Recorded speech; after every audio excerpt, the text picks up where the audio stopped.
TV salaamaaleykum émission yi tey tey ñu amaat mbégte ñëwaat ngeen ci 15 de sport tey ñoom gan bu mag di monsieur Mamadou Diouf président FC de Diass. président gannaaw bu ñu la nuyoo dalal la ci kii BMC ñu lay def kàddu gi ñu teg si téléspectateur. voilà merci Moussa maa ngi lay nuyu bu baax a baax di nuyu la télévision BMC TV di nuyu techniciens yi di nuyu concepteur bi ak ki ñu xam ne ñoo bokk ci émission bi di am mbégte ak kontaante bu baax nekk seen invité tey ci Quinzaine Sport mu nekk émission boo xam ne émission bu am solo la boo xam ne ñu ngi koy suivre mu nekk loo xam ne mu ngi wax ci wàllu sport de façon générale mais mu ngi def aussi promotion du football local surtout ñu ci gërëm aussi bu baax a baax BMC ci initiative bu mu jël pour fësal aussi lu ñuy liggéey ci wàllu sport ak sport bi aussi yan coono lañ ciy jànkonteel. nekk président FC Toglou de Diass club bu xam ne actuellement mu ngi ci national 1 ci championnat sénégalais championnat amateur donc FC Toglou de Diass nag benn club boo xam ne ñu ngi ko créé la en 2011 2010 lañ ko njëkkee mais mu xawoon am jafe-jafe ci wàllu dépôt dossier yi bëggoon ko tuddee FC Diass mais malheureusement mënuñu woon am récépissé club de Diass finalement en 2011 ñu jël récépissé Toglou ñu créé club bi mu tudd Toglou de Diass loolu moom mooy turu club bi mu nekk club boo xam ne nag a évolué na dans le temps 2011 mu commencé compétition régionale yi en 2016 ñu accédé à la nationale 2 2016 2022 ñu accédé à la nationale 1 2022 2023 yàlla nattuñu aussi ñu wàcc donc delluwaat nationale 2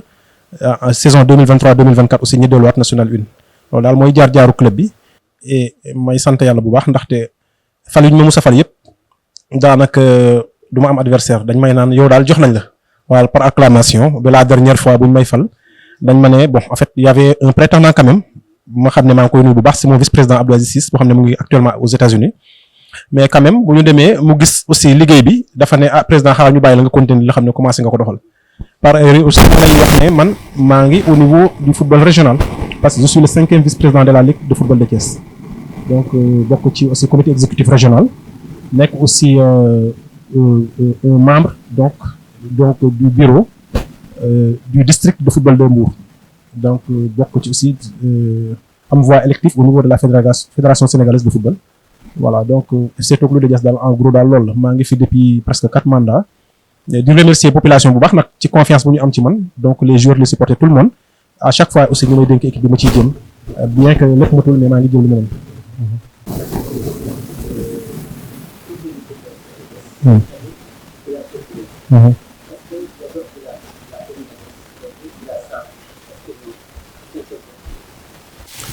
Bah oui waaw bon dañuy wax Toglou de Diass expliqué naa lan moo waral turu Toglou nee naa bu njëkk suñu sañoon FC Diass lay tudd parce que loolu moo nekkoon suñu sabab mais document yi dem au niveau de la fédération sénégalaise de football Toglou moo fa nekk turu Toglou expliqué naa lu ko waral mais di wax ne équipe bi équipe ñëpp la wax naa ko sànq je crois que tey jii suñu wax Toglou tur bi la mais on a des joueurs un peu partout dans la commune de Diass foo xalaat rek dans tous les villages 17 villages yu nekk le 19 villages yu nekk dans la commune de Diass yëpp pratiquement des fois ñu am au moins minimum moitié bi ñu xam ne ñu ngi football wala ñu ngi compétir fii au-delà de loolu ñu ngi am yeneen joueurs yu xam ne au niveau national ñu ngi ñëw di football ci ñun on a même des internationaux ñu xam ne peut-être ci comme noonu laa ko mën a tuddee ñu xam ne feneen la ñu jógee ñëw di football fii y a des Gambiens y a 2 Gambiens qu'on a eu cette saison yoo xam ne ñu ngi football ci ñun donc ñun ak ñoom bokkuñu dëkk ce sont des Gambiens kon internationaux la noonu laa leen mën a tuddee mais ñu ngi football ci ñun quand même donc di wax ne kon club bi club bu ubbeeku la club bu xam ne vraiment amul lu ñu koy limité wala lu xam ne dañ koy def discrimination au niveau de Toglou mais képp ku xam ne compétence nga une compétence avérée boo xam ne tu es détecté par la direction technique vraiment dañ lay intégrer ci équipe bi ci façon bu mu gën a yombe voilà. Est-ce que am na ñeneen ñu nekk ci biir comité directeur équipe yoo xam ne nii ci yeneen village sax tamit bokk yoo xam ne nii ci waa Toglou. bien sûr il y a d'autres membres yoo xam ne ci yeneen village lañ bokk en fait inclusivité boobu bëggoon naa ko def ci réunion bu passé assemblée générale bu passé parce que defoon na affiche woo naa ñëpp tout le monde pour ñu ñëw mais malheureusement du ñëpp a ñëw actuellement ci suñu comité directeur on a des membres yoo xam ne am na notre deuxième vice-président par exemple il habite à Paki Donc il y a des gens qui habitent à Bokhou, il y a des gens qui habitent à Diès, il y a des gens qui habitent à Kandam, il y a des gens qui habitent à Gandoul, il y a d'autres gens qui xam ne peut-être mën naa leen fàtte pour bañ leen lim mais pour wax la ne aussi structure comité directeur bi bëggoon nañu fexe ba mu épouser donc l'ensemble des villages de la commune de Diès mais nit ñi aussi mënoo leen forcer ci dara sa yéen nga bëgg nga mën a am nga woo leen nga ne leen li laa bëgg def ku xam ne aussi li ngay def gis na ci boppam su ñëwee rek ngeen ànd ci mais terewul aussi maa ngi lancé un appel jusqu'à présent di leen wan ne aussi lépp lu ñu ubbi képp ku xam ne daal vraiment SC Toglu Diès gis nga ne mën nga ci apporter quelque chose ñu ngi lay woo ak foo mënti toll rek compétence bu mënti doon maa ngi lay woo man en tant que président pour nga ñëw ñu bokk liggéey bi pour ça équipe bi ñu yóbbu ko fu xam ne aussi weesu na suñu njort. ñu ñëw ci structuration club. wax nañ ci administration c'est-à-dire. club bi est-ce que structuré ngeen parce que comme vous l'avez dit tout à l'heure club bi dañ koy créé depuis 2011. est-ce que am ngeen ay commission marketing commission finance et tout ça pour prétendre à ce que le club suba bu nekk club professionnel. Voilà, c'est une excellente question bi nga posée et parce que c'est la maladie de tous les clubs souvent dans une organisation soo wootee ñëppay ñëw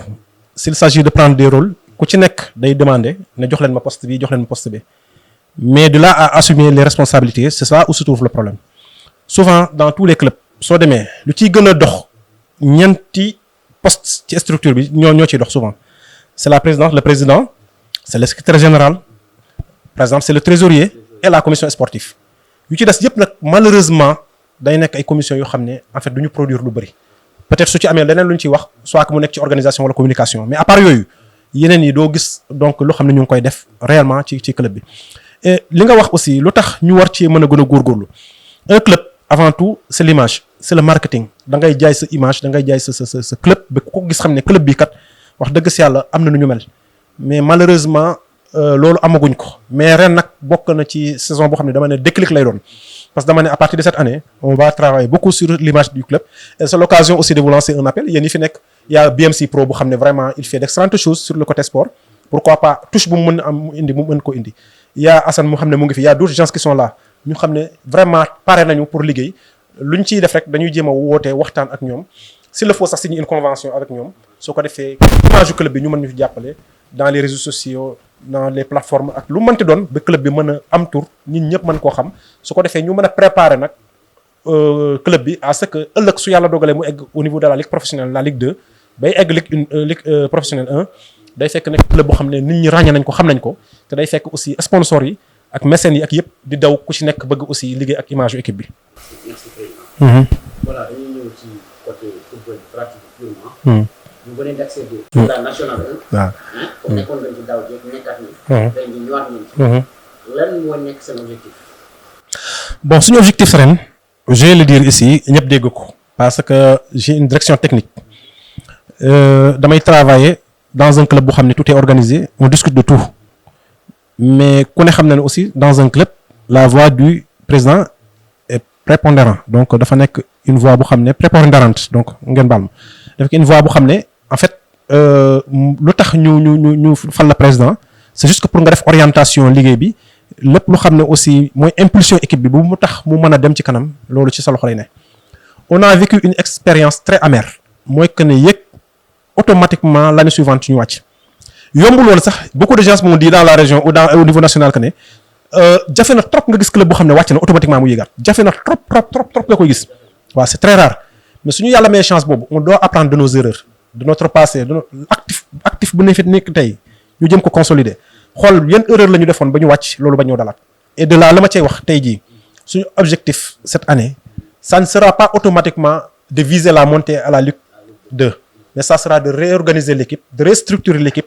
de pouvoir montrer une équipe boo xam ne ëllëg ça sera une équipe compétitive une équipe qui est prête sur tous les côtés pour que ne ëllëg suñu waree dem au niveau de la ligue professionnelle du ñu am ay jafe-jafe surtout jafe-jafe moyen surtout jafe-jafe yi parce qu'il y a un cahier de charge qui doit être respecté donc là-dessus la may wax clairement et je l'ai dit à tout le monde à qui veut l'entendre que notre objectif cette année ça sera de maintenir l'équipe dans les meilleures conditions et dans le meilleur niveau donc de la nationale 1 en attendant ñu xool comment s'organiser donc pour les futures échéances voilà. Voilà président li nga wax ni li nga wax ni yaa équipe bi ñu jëm ci en attendant les futures échéances ça nécessite des moyens. bu bëggoon ci moyens yi bëggoon wax président. fan ngeen di jëlee seen douche yi tax ngeen nga mën a entretenir équipe parce que championnat bu gudd. da ngay voyager. da ngay fay les transports les logements ay joueurs et tout ça. parce que joueurs yi ñu ci bëri c'est des pères de famille. effectivement. il faut bu ñuy ñëw di football si. ak lu ñu war a bàyyi seen kër. yéen ngeen fan ngeen di jëlee ressources yi ngeen di tax ngeen mën a entretenir équipe. Bon, normalement les ressources d'un club avant tout dafa war a nekk ressources yoo xam ne c'est tiré des cotisations donc des dons ak yeneen ñoo xam ne ñoo ñëw donc ñi xam ne ñoo ñuy jàppale les mécénats ak yeneen yoo war a nekk les ressources propres d'un club et malheureusement nag club yu fi nekk au niveau national c'est des clubs yoo xam ne dañuy souffrir financièrement parce que amuñu moyen c'est des clubs yoo xam ne y a un président qui est là mu xam ne moo chapeauté lépp su méttee mooy dem wuti de gauche à droite di wuti ay moyens pour que mu mën ko indil équipe bi pour ñu mën a dem. Mais je reconnais aussi qu'on a des moyens, donc aussi on a bénéficié. Par exemple, la subvention de la mairie, vous savez vraiment, il nous a accompagnés, le maire nous a accompagnés l'année passée. Et vraiment, on salue cet accompagnement. Vous savez, amal nañu solo bu baax a baax, jëriñ nañu parce que permettre nañu à ce que ñu mën a tenir équipe bi correctement. Parce que aussi, je vais vous faire la révélation que année bu ñu xam ne moom la ñu wàccee woon, on n'avait pas bénéficié de cette subvention. Amuñu woon 0 franc subvention, donc on avait des difficultés forcément parce que li nga wax sànq moo am. Un club, c'est des charges. Donc des dépenses regroupement transport motivation joueurs yi ak ainsi de suite donc soo amul des moyens forcément da ngay am difficulté kon ren suñu gisee vraiment la mairie ñëw donc appuyer ci le maire donc boo xam ne ñu ngi koy remercier au passage suñu gisee aussi moom mu def ci volonté am lu mu ñu jàppale dañ koy rafetlu di ko ñaan aussi mu gën ñu jàppale ndaxte lu mu ñu jàppale saison nationale bu ñuy def nationale 1 daaw jéeg budget bi demoon na presque 15 millions loo xam ne moom lañ ci financé. Parce que dañ daan dem Kédougou Tamba te terewul woon aussi lu ñu daan defal joueurs yi pour en termes de motivation c'était tellement minime c'était insignifiant mais volonté rek moo taxoon kon wane na aussi on a besoin de moyens autre chose mooy que ne y a la subvention de la fédération sénégalaise de football parce que xam ngeen ne aussi am na loo xam ne da koy jox club yi soit que ci remboursement transport soit que loo xam ne aussi subvention loo xam ne dañ leen koy jox leneen loo xam ne aussi moom nag mooy là où le bas blesse ou là où on a un réel problème c'est un problème donc au niveau local mooy fu ñu ne pour nga gis ko xam ne day jóge fee jàppale la indil la ay moyens soutenir la c'est tout à fait un problème exemple bu may joxe saison bi ñu romb nii gisuma benn acteur boo xam ne ñëw na par exemple vers nous wala ñu bind la nga ñëw réagir wala benn société nga réagir ne xaaral ma jàppale SC Togo lu ci nangam sauf une personne que je vais remercier particulièrement qui nous a énormément soutenu et malheureusement il veut pas que je cite son nom en termes d'équipement ba équipement yi ñuy footballee déwén actuellement mu ngi ak man lu ñuy tàmbali déwén jàppale nañu ba jàppale ñu ci loolu kon kooku daf ñoo jàppale sur tous les niveaux xam nga il nous a accompagné mais daf ma ne li may def dama koy def de gaieté de cœur dimbali ma jarul nga koy tudd mais xam na boppam dafa bañ ne bu mu nee na bu ma mës a wax turam su ma ko waxee ma tooñ ko te bëgguma ko tooñ mais vraiment c'est un natif de Diès c'est un natif de cette commune ki xam ne ñu ngi koy sant bu baax a baax il nous a jàppale nañu ci tous les niveaux su ma waxee niveau yi nag tous les niveaux laay mën a wax lu mu def ci SC Togo ren depuis équipe bi bu ñu ko club bi bu ñu ko créé ba léegi doomu adama mosu ko ci def loolu ñi mën naa ko wax donc kooku dama koy gërëm sant ko ñaanal ko yàlla mais quand même vraiment ñu ngi lancer ñeneen aussi ñu xam ne ñu ngi fi yàlla may leen moyen ñu nekk soit que des acteurs politiques des acteurs donc des opérateurs économiques ak ñeneen ñoo xam ne ñu ngi en activité suñu amee seen as tuut ñu jàppale club bi parce que seen rakk seen doom seen jarbaat la ñu jàppale du Mamadou Diouf la ñu jàppale loolu aussi maa ngi koy ñaan vraiment à travers cette émission. Merci président. bëggoon naa xam aussi vous les dirigeants ak staff bi yëpp. elle est un peu éloignée de l'équipe. loolu c'est un constat man maa ko def personnellement. Effectivement c'est vrai. te équipe bi elle a besoin de cette population elle a besoin de cette masse boo xam ne dina ko mën a parce que ligue nationale dafa metti boo génnee yow xam nga expérience boo génnee ci terrain jàmm gis nga supporter bi ñëwee que ça soit Kédougou que ça soit Kaffrine que ça devait fees mais fii on voit que bu ngeen recevoir terrain bi bokkul ci équipe. Et je crois que li nga may wax nii peut-être à un certain niveau ça sera forcément avec l'appui donc des médias parce que tey jii on dirait que équipe bi y a un désamour entre la population réellement et li xam ne moom moo fi nekk ci équipe bi parce que souvent quand on sort ou quand on a des matchs suñu gisee population ñu xam ne ñoo ñu accompagner par rapport à lu xam ne moom la ñu am fii parce que Diès aussi il faut pas l'oublier Diès y a plus de presque 50 équipes yoo xam ne ñu ngi football nawetaan te nawetaan lu muy mobiliser donc benn club un seul club de nawetaan pour club bi su FC Togo Diès mobiliser ko en terme ci match c'est pas la même chose bien vrai que c'est pas la même réalité parce que nawetaan c'est une affaire personnelle c'est une affaire de quartier alors que équipe bi lu ñëpp bokk la dañu naan comme genre fardu kifaaya la soo fa nekkul président dina def keneen dina def mais tey jii dañoo toll fu xam ne tey looloo tax sànq ma ne leen il faut qu'on travaille sur l'image de l'équipe ñu tax ba nit ñi bëgg ko ñuy yaatal bi aussi yàgg naa ko def ñu gis ci seen bopp en fait nit ñi loolu la ñu wax. et aussi je crois que s'il y a une chose qui dérange nit ñi nañ ñëw ñu toog ñu waxtaan ñu gën a jàpp équipe bi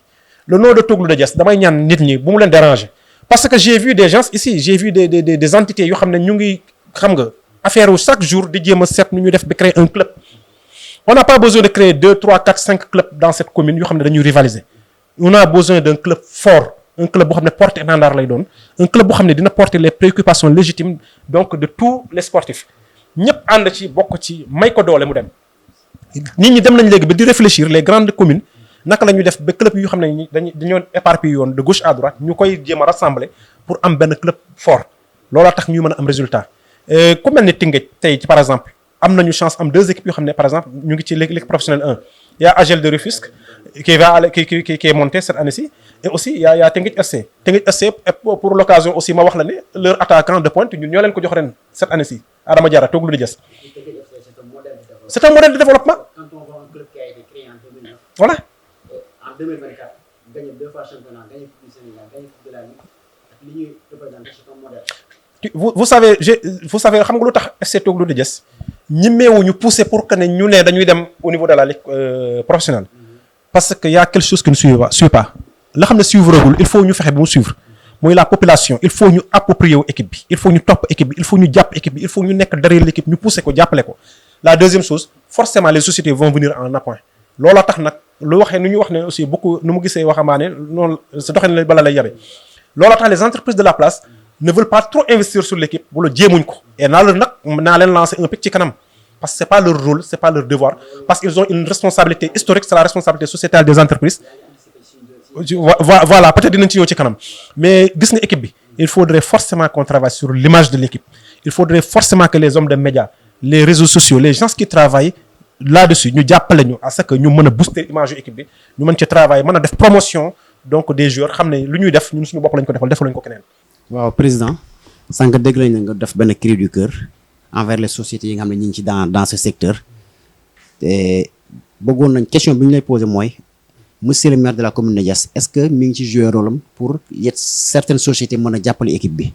bon c'est la nu ko genre rhétorique lay doon ci man à chaque fois je vais me plaire à répéter les mêmes mots que depuis 2012 jusqu'à présent il y a pas une année qui se passe te du ma adresser des correspondances à des sociétés qui sont là dans la commune de Diass les grandes sociétés les grandes entreprises à l'image de l'AIBD à l'image de la cimenterie du Sahel à l'image de l'eau minérale Kirène ak ñeneen exceptionnellement Vaneus daan nañu jàppale mais malheureusement amatuñu accès ci appui bu ñu daan jàppale les autres duñu jàppale ci absolument rien du tout ça je vais le dire tout de suite et lu ci gën a métti da nga leen di gis ñuy jàppale yeneen dëkk ñu leen di soutenir di leen subventionner AIBD mu ngi jël plus de 75 millions di ko def ci Casa Sport lan la ñuy def ci Diass on va leur demander cette question lan la ñu def pour que le club de Diass benn maillot bu ñuy estampé AIBD sax doo ko gis y a pas 1000 francs wala benn 50 000 francs bi ngay jël nga ne subventionné ASC Touloum mu accompagner ko amul mais loolu pour man gàcce la sax lu ñuy am seen alal gis nga tey jii ñaanuñ ko yàlla su avion su amoon benn jafe-jafe benn catastrophe yàlla bu mu am ñen ñoo koy sentir est-ce que waa Ziguinchor ñoo koy sentir wala ñeneen ñun ñoo koy njëkk a sentir les impacts soit que négatif ñun ñoo koy am te impact aéroport bi yu gën a métti ñun ñoo ko sentir population ñoo jël seen suuf ñoo ko joxe population yi ñoom ñoo muñ seen moyen de culture population yi ñoom ñoo ci ñàkk lu bari mais nag utilité publique la utilité nationale la yoo tax ñu nangu loolu mais nag en retour war nañoo mën a am un appui tant soit peu des entreprises locales ñu ñuy mën a accompagner c'est une occasion aussi de lancer un appel au niveau directeur général de l'AIBD Cheikh Abdoulaye Dieye ko xam ne xam nañ ko bu baax ci intégrité ci jub ak nu muy doxalee di am yaakaar ne dinañu jubanti li xam ne moom moo fi xew dina gis injustice boo xam ne dina ko réparer keneen ko xam ne aussi moom mooy la cimenterie du Sahel kooku en fait benn yoon la ñu mës a jàppale et je crois que lu taxoon mu jàppale ñu parce qu'ils avaient un contentieux avec le maire ñu bind lettre boo xam ne jaarul ci en fait loola tax mais quand même ba léegi daaw bind nañu mais absolument rien du tout ñu ngi leen di ñaan nag aussi ñu daan def sa teg seen tànk ñu teg ko bu ñu jàppale. Kirène nag boobu kenn mënatu ko wax mais Kirène dañoo dem football à Fatick suñu dernier match contre Guelwaar boo xam ne aussi mooy champion national 2 ñu dem football ak Guelwaar toute la saison Guelwaar il porte des maillots yu xam ne Kirène moo ko defar confectionné moo leen sponsorisé Guelwaar qu'est-ce qu'il a plus que nous Guelwaar bu nekk Fatick nekk même niveau que nous nekk en national 2 su dul que am nañ un d'âge bu xam ne moom dafa jege woon à fédération sénégalaise de football il était influent mais complexe boobu dañ ko bàyyi ce sont des complexes di jàppale ay ñeneen xam ne club yu bëri xam ne mënoon naa ko cité tey ne Kirène nag leen di jàppale mais tey jii ana lu muy def FC Tukulóor pour vous wax ne benn butéelu ndox buy jar 100 francs yoo xam ne ñoo ngi koy produire Tukulóor mosu koo naan ci ñoom waxatuma la benn dërëm bu xam ne bu bënn na mos nañu ko jàppale loolu ruslu na et puis ñoom ñu ngi exploité fii di am seen alal fii di def du n'importe quoi ils n'ont qu'à soutenir le sport parce que c'est leur rôle c'est leur devoir mënuñ fi nekk di seetaan nit ñi at bu jotee ñu jël benn terrain ñu peinture ko jaay seen image donc ils font absolument rien pour les équipes ça c'est pas normal nañu jàppale équipe bi bàyyi équipe yi ñuy exploiter seen tur yi ñuy utiliser di jël seen image di ko jaay di jël seen produit di ko jaay di exploiter dëkkuy jàmbur yi te duñu leen jàppale loolu vraiment c'est un cri du cœur que je vais faire à l'endroit ak ñeneen ñoo xam ne cité wu ma leen parce que y en a beaucoup yoo xam ne aussi mënoon naa leen cité wala wax ci voilà.